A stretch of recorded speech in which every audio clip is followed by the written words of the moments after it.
세상을 알면 하이클래스가 된다. 일요일 저녁 세상을 읽어주는 고품격 강의 하이킥 클래스. 오늘은 최병천 소장과 함께하겠습니다. 어서 오십시오.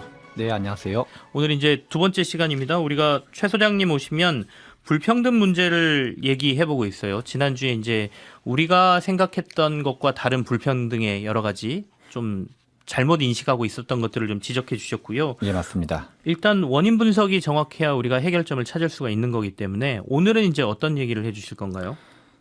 지난 시간에 말씀드린 거는 한국의 불평등은 중국 경제 및 세계 경제와 연동됐다는 얘기를 말씀드렸는데요. 네네.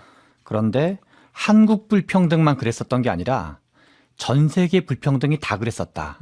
그래서 1990년대 이전과 이후에 네. 자본주의가 많이 바뀌게 됩니다.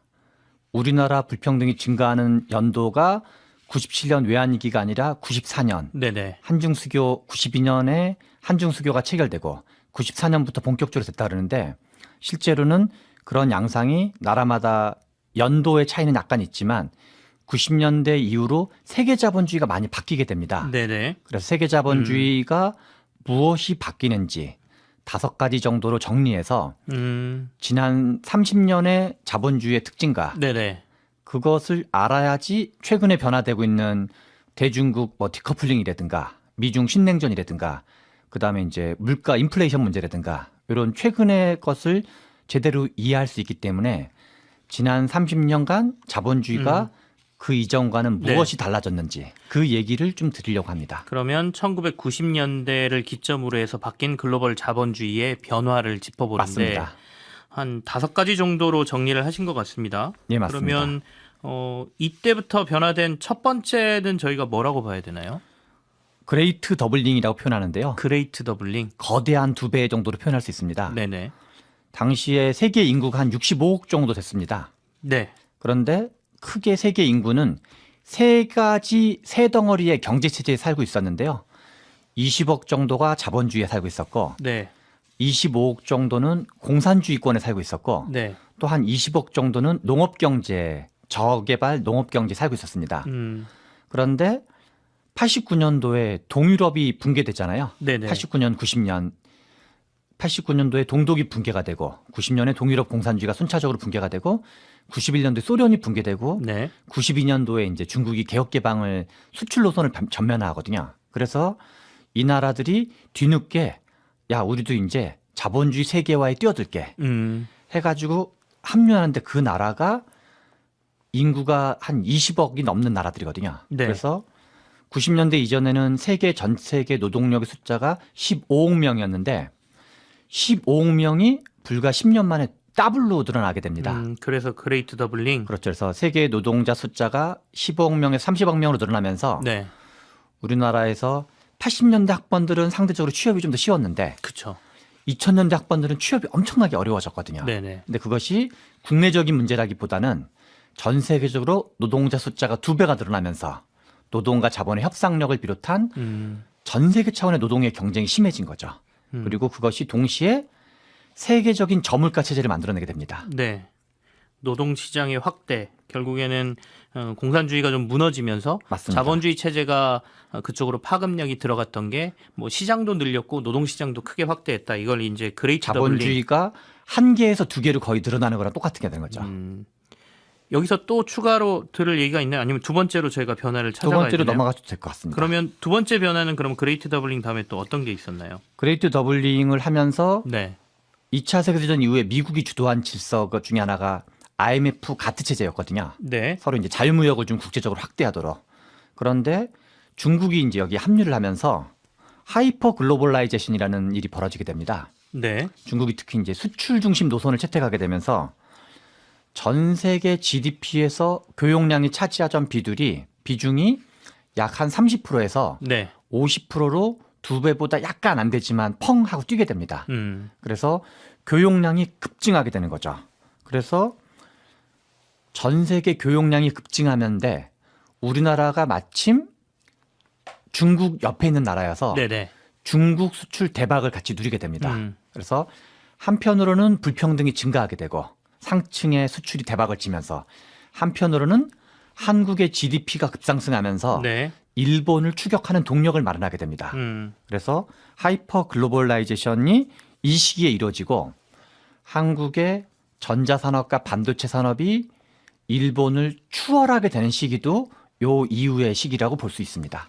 하이퍼 글로벌라이제이션이라고 표현해 주셨는데 결국에는 자유무역이 크게 확대되면서 그렇죠. 2배 가까이 교역량이 확대가 됩니다. 증가한 맞습니다. 거. 그리고 우리나라 입장에서는 지난주에 잠깐 설명해 주셨는데 맞습니다. 중국하고의 무역이 활발해지면서 이때 약간 불평등이 확대되는. 맞습니다. 돈 많은 사람들은 훨씬 돈을 많이 중국 벌고. 특수를 누린 시기와 불평등이 확대된 시기와 한국 GDP가 급상승한 것이 같은 원인으로 다른 현상들을 나타나게 되는 것이죠. 그러면 세 번째 변화는 어떤 게 있나요? 세 번째 변화는 경제 성장과 상관관계가 높은 게 교역량의 증가가 그중에 하나인데요. 네. 전 세계 성장률이 점점점 떨어지고 있다가 성장률이 다시 펑 하고 올라가게 됩니다. 그래서 제2의 황금기를 도래하게 됩니다. 제2의 황금기. 경제 성장률 측면에서 그런 거죠. 네네. 그래서 한 2.5% 내외 정도로 세계 경제 성장률이 평균적으로 그랬었는데 네. 4% 가까이로 경제 성장률이 오히려 치솟게 됩니다. 전 세계 경제 성장률이 4%대로 올랐었다. 그렇죠. 그래서 주로 신흥공업국들을 중심으로 네. 특히 이제 중국이 가장 중요했었던 건데요. 중국이 고도 성장을 했었기 때문에요. 네. 한 거의 10% 이상의 성장을 했었죠. 그러면서 경제 성장률이 1% 증가하면 전 세계 교육이 증가하는 몇 프로 증가하냐를 가지고 이제 교육 탄력성이라는 개념이 있는데요. 교육 탄력성이 많을 때는 2.5배 가까이로 증가합니다. 통상적으로는 1배 정도 됐었거든요. 네네. 그래서 교육이 급증하면서 주도한 경제 성장이었다고 볼 수 있습니다. 1990년대 이후에. 그렇죠. 약 30여 년간 금융위기 직전까지. 앞서 얘기하신 것들을 근간으로 해서 갑작스럽게 교육도 늘고 그러면 경제 성장률이 치고 올라가는 시기. 맞습니다. 그러니까 아까 말씀하신 한 4%대 평균 경제 성장률, 중국은 특히 한 10%대까지도 급성장을 하는 시기를 우리가 맞았다. 글로벌 자본주의에서 그러면 1990년대 이후에 또 다른 변화를 찾는다면 네 번째는 저희가 뭘로 봐야 될까요? 네 번째는 중숙련 중임금 노동자들이 선진국에서 네. 중국이나 폴란드보다 잘 사는 나라들에서 매우 비중이 줄어들게 됩니다. 중숙련 중임금 노동자들. 중임금 노동자들, 그러니까 네. 중간층 노동자들이라고 그렇죠. 저희가 보면 되나요? 그래서 한국은 중국과 수교를 맺은 게 92년도였거든요. 네네. 중국이 세계 무역기구 WTO 가입한 게 2001년도입니다. 네네. 한국은 그것이 좀 먼저 왔었고 대부분의 선진국들은 2001년 이후로 약 10년간의 중임금 중숙련 노동자들이 초토화되게 됩니다. 네. 그래서 북유럽 복지국가의 대표적인 스웨덴, 노르웨이, 덴마크, 핀란드 같은 나라조차도 중임금 노동자, 중숙련 노동자들이 비중이 상대적으로 줄어들게 되는데 네네. 그것이 그 나라들이 정책적 잘못을 해설하기보다는 세계 경제 지형이 바뀌게 되면서 이런 새로운 신흥공업 국가들, 유럽으로 치면 폴란드 같은 나라가 대표적이죠. 네네. 부분적으로 헝가리 같은 나라도 포함되는 건데 그리고 전 세계적으로는 중국 같은 나라들 이런 나라들한테 가성비 경쟁에서 뒤지게 되면서 중간 자리가 많이 사라지는 거죠.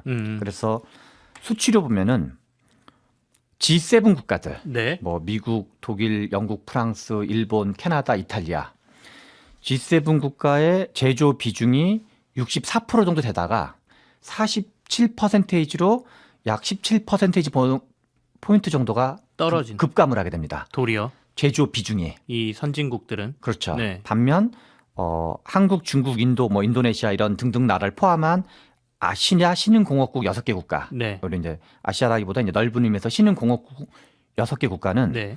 약 20% 가까이 전 세계 제조업 비중이 급증을 하게 됩니다. 그래서 신흥공업 국가들의 제조업 비중이 네네. 선진국을 대체하게 되는 거죠. 결국에는 자신들 국가에서 다 했던 일들인데 그렇죠. 아까 말씀하신 교역이 늘어나고 네. 그러니까 아까 가트 체제라고 말씀하시는데 이 가트가 결국엔 WTO로 나중에 맞습니다. 이제 저희 약간 정치사회 공부하는 것 같습니다. 고등학교로 네, 돌아가서. 맞습니다. 근데 그 체제로 가면서 워낙 활발하게 무역을 하다 보니까 더 이상 우리가 가성비 따져서 이걸 안 해도 되겠다 그래서 아까 신흥공업국으로 이걸 넘겨주고 선진국 G7 국가들은 제조업 비중이 떨어지는 이 큰 변화가 있었다. 이거를 아까 표현하신 게 중숙련 중기술 노동자의 쇠퇴 이렇게 표현해 주셨네요. 이게 네 번째 변화다. 맞습니다. 그럼 아까 5가지 변화가 있었다고 하셨는데 마지막 변화는 저희가 뭘로 꼽아야 되나요? 국가와 국가 사이의 불평등은 축소되고 네. 국가 내부의 불평등은 오히려 증가하게 됩니다. 그래서 세계 경제사에서 산업혁명 이전에는 네. 중국, 인도가 인구가 워낙 많았었기 때문에 네. 영국, 유럽 나라보다 못 살지 않았었거든요. 그런데 세계 자본주의에서 영국의 산업혁명 이후에 유럽이 더 잘 사게 되는 거를 그레이트 디버전스, 거대한 분기라고 네네. 표현을 합니다. 네. 그런데 90년대 이후에 동양에 의한 서양의 재추격, 서양에 대한 동양의 재추격이 벌어지면서 그거를 거대한 수렴, 그레이트 컨버전스라고 표현하기도 하는데요. 네. 그런 과정을 거치면서 서구와 비서구 또는 서양과 동양의 격차가 확 줄어듭니다. 동시에 전 세계에서 빈곤 인구가 가장 많았던 나라가 중국과 인도였기 때문에 네네. 전 세계 빈곤 인구는 완전히 급감을 하게 됩니다. 저희 90년대 외환위기 이후에 네. 뭐 세계화의 덫을 비롯해서 세계화는 선진국들한테만 좋다라는 말이 있었는데 그것은 사실이 아니었던 거죠. 오히려 프랑스와 베트남의 국민들에게 세계화에 대한 태도를 물어보면 이제 제3세계는 상대적으로 소득이 급상승했고 네. 선진국은 중숙련, 중임금, 제조업 노동자들 소득이 정체되었기 때문에 프랑스 국민들은 세계화를 반대한다가 거의 90% 가까이 나오고 베트남 국민들은 세계화를 찬성한다가 거꾸로 90% 가까이 나오는 거죠. 그런 식으로 이제 세계의 불평등은 그러니까 급감을 하게 됩니다. 국가와 국가 사이의 불평등은 대신 이제 네. 신흥 공업 국가들이 갑자기 이제 산업화를 막 하면서 국가 내부의 불평등은 증가하게 됩니다. 결국에는 1990년대 이후에 교육량이 증가하고 자본주의가 침투한 게 국가별로 보면 국가를 좀 평준화시키는 역할을 그렇죠. 했는데 국가 내부로 들어가 보면 불평등은 강화되는. 맞습니다. 그러니까 어떻게 보면 자본주의의 침투가 어떤 개별 국가에는 부의 불평등을 만들었고 세계화에 있어서는 평준화를 만들었다. 이렇게 봐야 되는 약간 그런데 한편으로는 선진국은 뭔가 새로운 신흥 공업 국가들한테 경쟁력을 뺏겼던 측면이 있기 때문에 네. 나쁜 불평등의 성격이 있었고 신흥 공업 국가들은 다 같이 저개발이었다가 100원, A, B, C라는 사람이 다 100원, 100원, 100원을 벌다가 1,000원, 500원, 200원을 벌게 되는 거죠. 네. 그래서 약 상대적으로는 좋은 불평등의 성격이 섞여 있다고 볼 수 있습니다. 자, 저희가 1990년대 이후에 글로벌 자본주의의 5가지 변화를 지금 짚었습니다. 이 5가지를 한번 종합해서 정리를 좀 해주시고 저희가 여기서 뭘 핵심적으로 기억하고 넘어가야 될지 이야기를 좀 해주시죠.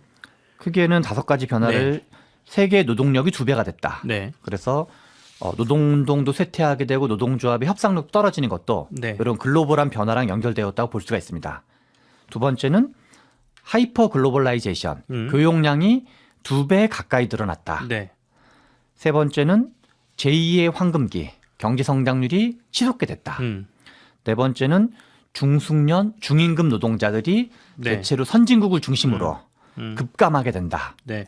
다섯 번째는 국가 간 불평등은 축소가 되고 국가 내 불평등은 확대가 되는데 이런 5가지 변화들이 우리의 수치상으로는 어떤 일이 벌어지냐면 과거에 교육이 증가하고 불평등이 증가하고 성장도 증가하고 대신 글로벌 차원의 저물가 체제를 만들어냈던 거죠. 네네. 근데 지금은 2008년 9년 글로벌 금융위기와 미국의 중국 견제 및 디커플링, 그다음에 뭐 러시아의 우크라이나 침공 이런 사건들이 맞물리면서 4가지 모두가 반대 방향으로 갈 것으로 전망할 수 있습니다. 그러니까요. 그래서 제가 이걸 들으면서 그래 뭐 맞는 얘기네 하면서 딱 순간 드는 게 이게 지금 다 반대로 가고 있는데 맞습니다. 라는 생각이 들면서 그러면 이 다음의 변화는 우리가 지금까지 했던 불평등을 낳던 것들이 좀 변화되겠구나라는 생각이 듭니다. 자, 다음이 더 재밌어질 것 같은데요. 다음에는 그런 얘기 해주실 거죠?